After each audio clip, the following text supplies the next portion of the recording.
aytmoqchi edim. Ha, endi davosiga. Davosi bo'yicha aytmoqchiman. Davosi bo'yicha demak, qarang, qon quyildi. Bu kishida 5600 ml qonni o'rniga 7700 bo'ldi. Ha. Endi buni suvlarni ozgina yo'qotib, zichlashib 6,5 bo'ldi. Ha. Buni hisobiga ham gematokrit o'zgaradi, to'g'rimi? Gematokrit o'zgaradi. Chunki suyuq qismi qondan chiqib ketyapti va organizm uni chiqaryapti-da, quyuq qismi ortib qolyapti, ko'payyapti-da. Bu har doim gematokrit o'zgarmaydi. Nimaga deng? Chunki tomirlar ko'pi kollaps holatda bo'ladi-da. Ha. Agar idishimiz aktiv holatda emas, agar idishimiz o'zgarmas holatda bo'lganda edi, bu gematokrit to'g'ri o'zgaradi. Ha, mana qon tomirdagi to'lqinlar xuddi shunday. Mana siz aytyapsiz, qon ko'paygan odam beti qizarib turadi deb aytdingiz, to'g'ri. Chunki odatdagi holatda yopiq turgan tomirlar ochiladi. Mana oddiy kapillyarga degan tekshiruv bor, terini kapillyarda ko'rsangiz, bitta arteriyamda kelib ketayotgan bo'ladi, ichidan ertirasida oqib o'tayotgan bo'ladi, bitta. Bu normada. Endi bu agar o'sha qoni ko'paygan odamni ko'rsangiz, mana bu yerda yana tomirlar paydo bo'lgan bo'ladi. Qo'shimcha. Ya'ni, yuzlarda o'zi tomirlar chiqib ketadi-ku. Xuddi shunday. Ya'ni oldin faol bo'lmagan tomirlarning ko'pi mana hajm oshdi-yu, faollashadi, o'sha yerdan qon aylanadi birinchidan. Va o'zi qon ham 50% ishlatilib, 50% depoda turadi-ku. 50%. Mana depo ko'payib ketadi. Depo ko'payib ketadi, to'g'rimi? Xo'p, endi ham deponi o'zini ham qizdirish kerak, ham suyuqligini ushlash kerak-da endi baribir. Qarang, endi bu vaziyatda, endi biz vaziyatni tushundik, endi qayerdan kelib chiqishini. Bu vaziyatda biz qonni suyultiradigan aspirin yoki geparin, fraksiparin, shunga o'xshagan fibrinolitiklarni, boshqa narsalarni qilish unchalik to'g'ri emas.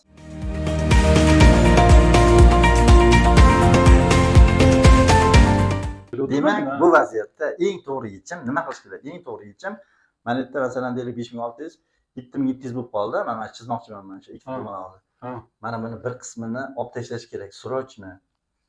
Qon olish kerak. Ya'ni xohlasangiz tomirdan oldiring, xohlasangiz hijama oldiring. Xohlasangiz uzuklik.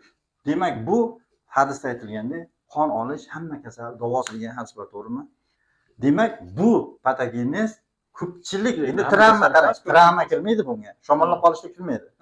Asosiy somatik kasalliklarning boshi hisoblanadi. Ya'ni bu mo'llik keragidan ortiq bo'lgandan keyin mana shu ateroskleroz sabab bo'lyaptimi? Bu o'sha kasallik olib keladi. Demak, haqiqatan ham o'sha gapda jon bor.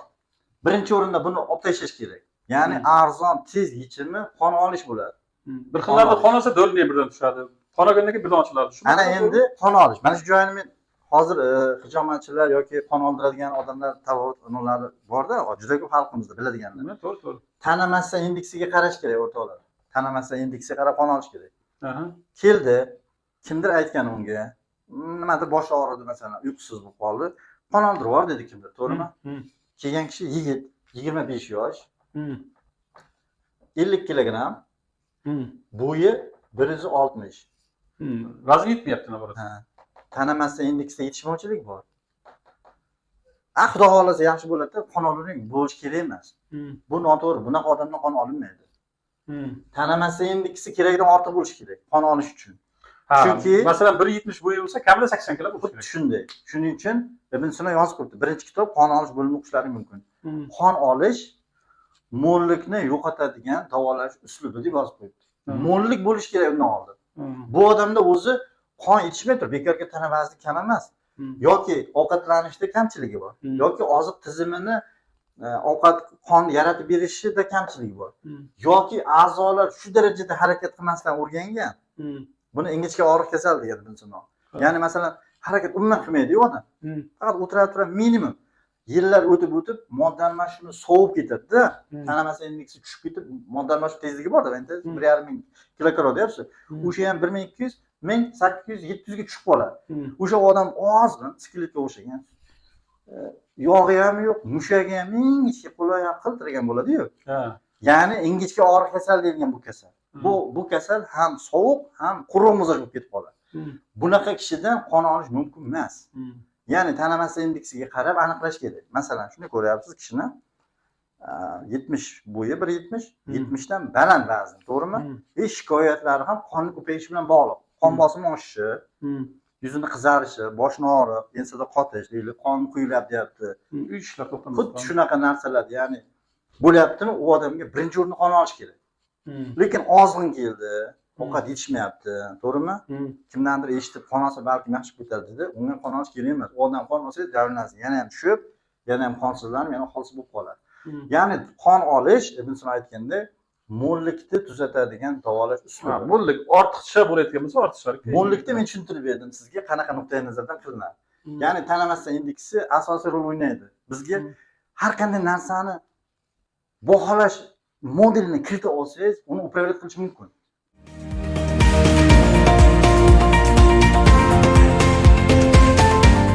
Endi shu yerda yana bitta narsa, masalan, tabibat eng ko'p hozirgi vaqtda aytadi, sirkalar.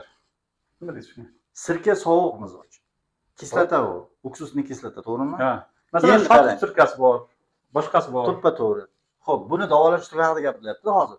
Qoni ko'paygan odam issiq, sovuq, ho'l, quruq. Qon mizoj tomonga o'zgaradi. Issiq, ho'l. Mana bu yerda qon mizoj. Mizoji deylik, mana shu joyda bo'lgan bo'lsa, mana bu yoqqa qarab o'zgaradi. Endi bu odamga biz sirka bersak, buni mizoji sovuq. Ya'ni mana sovuq, quruq. Bu tomonga qarab o'zgartiradi. Natijada u mana bu joyda mana bu yoqqa kelishi mumkin. Yaxshilanadimi? Ha? Qoni ko'paygan va qon mizoj bo'lsa, bunga juda yaxshi yordam beradi. Xo'p. Ham qonni ko'pligidan, issiqligidan, quvvat ko'payib ketganda shikoyatlar paydo bo'lyapti, to'g'rimi? Qon bosimi, bosh og'rig'i, lo'qillash o'shalarni kamaytiradi. Sirka foyda beradi. Ya'ni mizojni foyda beradi. Lekin buni o'zi bilan bo'lmaydi. Sirkani mana bu gruppadagi odamlarga mumkin emas. Quruq va sovuq mizojlar. Masalan, gipotireoz bo'lsa mumkin emas demoqchisiz, to'g'rimi? Men aytmoqchiman, mana ko'ryapsiz. Mana yigit 50 kilogramm, bo'yi 1.60. Mana ko'rdingizmi? Quruq mizoj. Ya'ni tanamasa indeksi keragidan kam. Quruq degani. Quruq. Endi bu odam bo'lishi mumkin issiq va sovuq, to'g'rimi? Issiq bo'lsa, ya'ni o't ko'pligi bo'ladi. Xolerik, to'g'rimi? Xolerik bo'lishi mumkin yoki melanxolik bo'lishi mumkin. Melanxolik bo'lsa, gaplashganda tushkunlikka tushish, o'zi bilan o'zi bo'lish, xafalik, rangini qoraligi, xafalikka, qo'rquvga moyilliklar bo'ladi.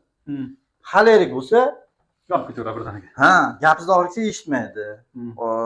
Juda anosi tez ishlaydi, harakatlari tez, reaksiyasi, jahli juda tez. Ko'pincha harakatlar oxiriga yetmasdan xatolar qiladi, ko'p narsaga. Yarim bo'lmasa tashib ketadi. Ha, bir-birini urishib qolishi, chiqishmay qolishlari ham ko'p bo'ladi. Demak, agar mana bunaqa bo'lsa, bir jihatdan zarar beradi, bir jihatdan foyda berishi mumkin bunga, xolerikka. Lekin melanxolik bo'lsa, sirka umuman zarar beradi. Ikki tomonlama ham zarar beradi. Chunki o'zi mana bu yerda turibdi, sirka yana battar uni kasallikni ko'paytiradi. Endi balg'am mizojiga sirka ma'lum bir tomonlama yordam beradi. Chunki balg'am bu plazmani oqsillarning ko'pligida ustunlik qilishi. Sirka bilasizki, aminokislotalar bilan sekradi. To'g'rimi? Peptid bog'larni buzadi. Ya'ni parchalovchi deb yozadi bu sirkani. Ya'ni balg'am ko'payib ketishdan keladigan kasalliklarga sirka yordam beradi. Ularni uzun bog'larni bo'lib yumshoq aylanadigan, tez aylanadigan, tiqilib qolmaydigan qilib beradi. Ya'ni uchun ham foyda berishi mumkin. Agar balg'amdan qon bosimi oshayotgan bo'lsa, lekin bu mizoji sovuq bo'lgani uchun, buni ham mizoji sovuq bo'lgani uchun zarar beradi. Shotut sirkasi ham xuddi shunaqa, skanjubin ham xuddi shunaqa. Skanjubin asal bilan sirkani aralashmasi, shotut sirkasi u tabiiy shotutni uglov shirinligi bilan sirka. Demak, qon olish ayniqsa oy to'lgan paytda yetilgan bo'ladi, kelib och qoniga qon olish kerak bo'ladi. Bu eng yaxshi lechina. Oy to'lishi nima aloqasi bor unga? Oy to'lishi farqi bor. Mana shu joyda qarang. Xo'p. Yana bitta sirni ochib beraman. Mayli, endi meditsinada yo'q. Meditsina tabobatdan o'rgansiz ko'p narsalarni. Ha. Bir narsa demayapman aka. Tabobat juda ham kuchli. Mana bu deylik g'o'r meva. Xo'p. Mana bu yashil meva. Mana bu sarg'aygan meva, mana qizil meva. To'g'rimi?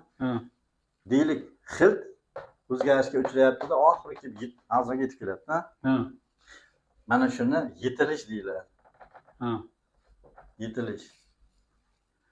Endi nima uchun och qoringa olinadi hijomat?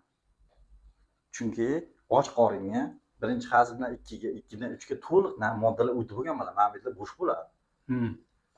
Agar mana bu yerda ovqat bor paytida qon olinsa nima bo'ladi? qon olinganda boshqatdan taqsimlanish bo'ladi qon olishingiz bilan. Mana bu moddalar mana bu yoqqa kirishi, bu yerdagilar bu yoqqa chiqib ketishi tezlashib ketib qoladi. Ya'ni jigar tiqilmalariga sabab bo'ladi deyiladi. Tushunyapsizmi?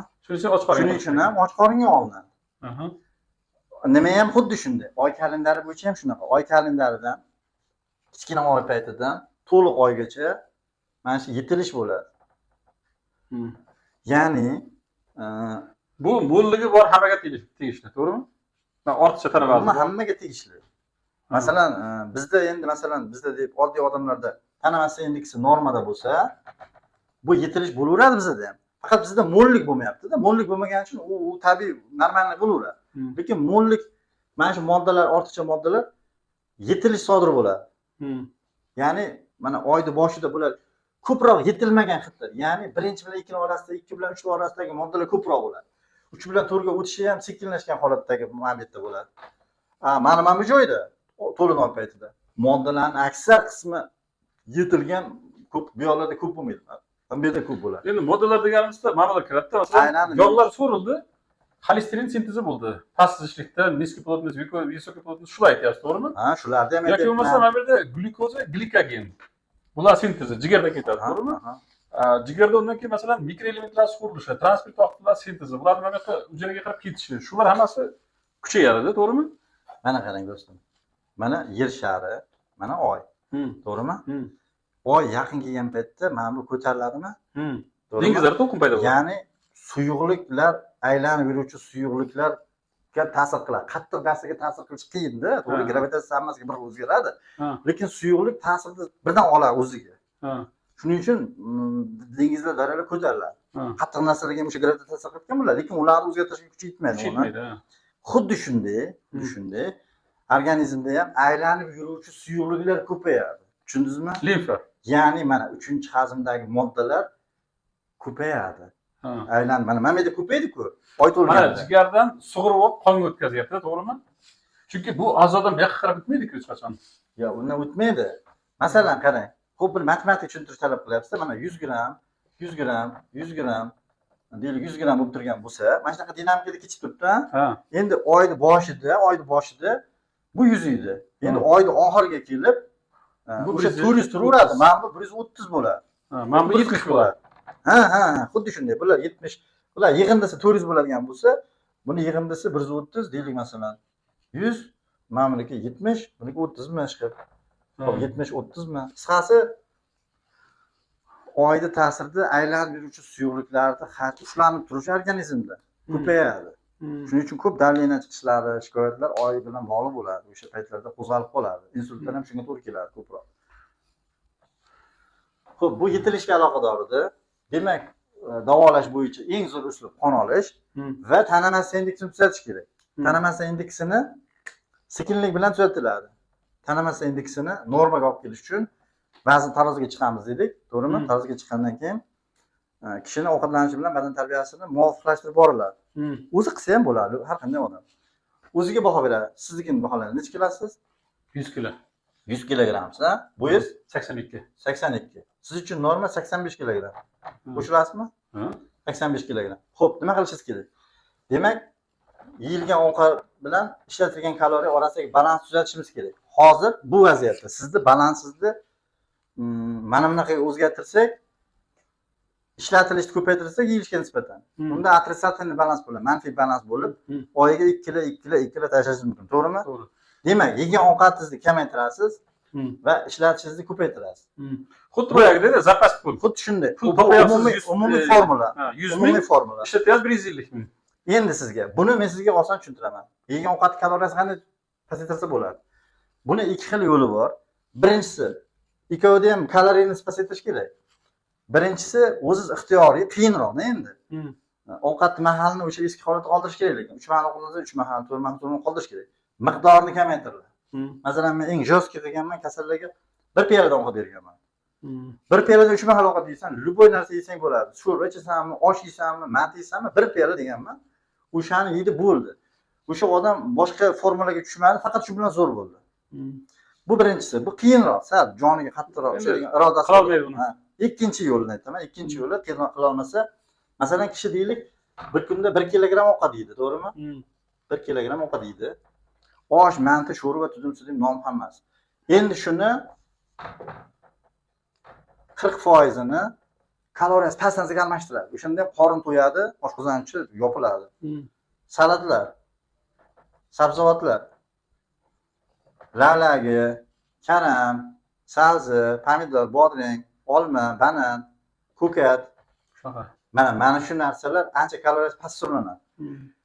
Deylik, yegan ovqatingizni ertalab tuxum yapsizmi? Yoniga karam salat, markazcha, pomidor, bodring qo'shib yeysiz, qorinni Объемni beradi, lekin kaloriya bermaydi.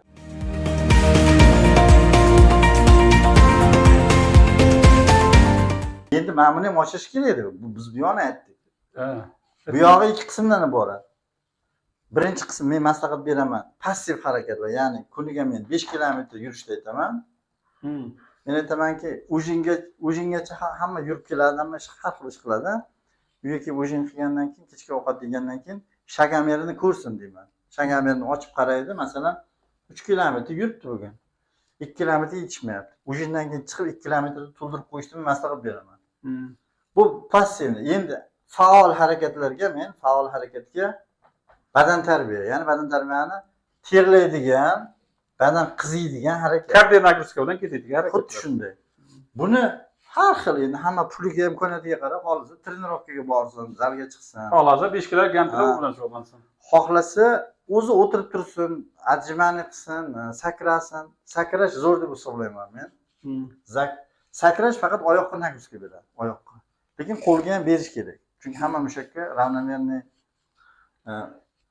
qo'lga men uglovoy nagruska maslahat beraman. Uglovoy nagruska degani yerga qilmaysizlar. Yerga qilmaysizlar, balki bir 1 metrlik, 1,5 metrlik stolga yarim 45 gradusda ajvan qilinadi. Bemalol 30 ta, 40 ta, 50 tagacha qilsa bo'ladi. Shuni sonini ko'paytirib borish kerak. Bir kun 100 ta, keyingi oyda 120 ta, keyingi oyda 30 ta. Ana shu bilan tana massa indeksi kamayadi. Badanda yog'lar kamaygandan keyin o'z-o'zidan boyagi keyin yana bitta maslahatim bor. Mayli, kimga aytmaganim sizga aytaman. Sizni kanalingizni juda hurmat qilaman. Sizni juda kuchli. Tana massa indeksi baland odamlar ichib yuradigan choy haqida maslahat bermoqchiman. Xo'p. Ko'k choyga besmertnik degan o't qo'shish kerak. Keyin ramashka, moychechak. Undan keyin sal ichganda yoqimli bo'lishi uchun dushitsa, tog' rayhon yoki melissa. Mana shuni qo'shish kerak. Va ozgina zarchava ham qo'shsin.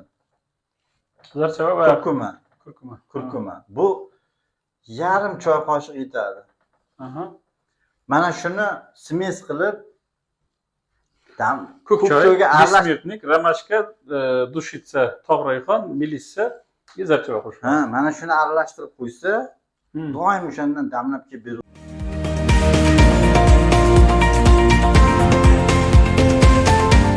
Mana rangi ham chiroyli bo'ladi. Mana besmetniklar bilan ramashkalar bu isbotlangan hipolipidemik ta'siri bor. Lipoproteinlarni nima qiladi? Keyin qo'shimchasiga xohlasa o'tni yurgizib turadigan narsa ham artishoy qo'shsa bo'lishi mumkin qisman. O'zi bittasini ichib, keyin ikkinchisini alohida qilib ichgan yaxshiroq menimcha. Artishoy ham qo'shsa zo'r bo'ladi menimcha. Mana shu choyni doimiy ichib yurishni maslahat beraman.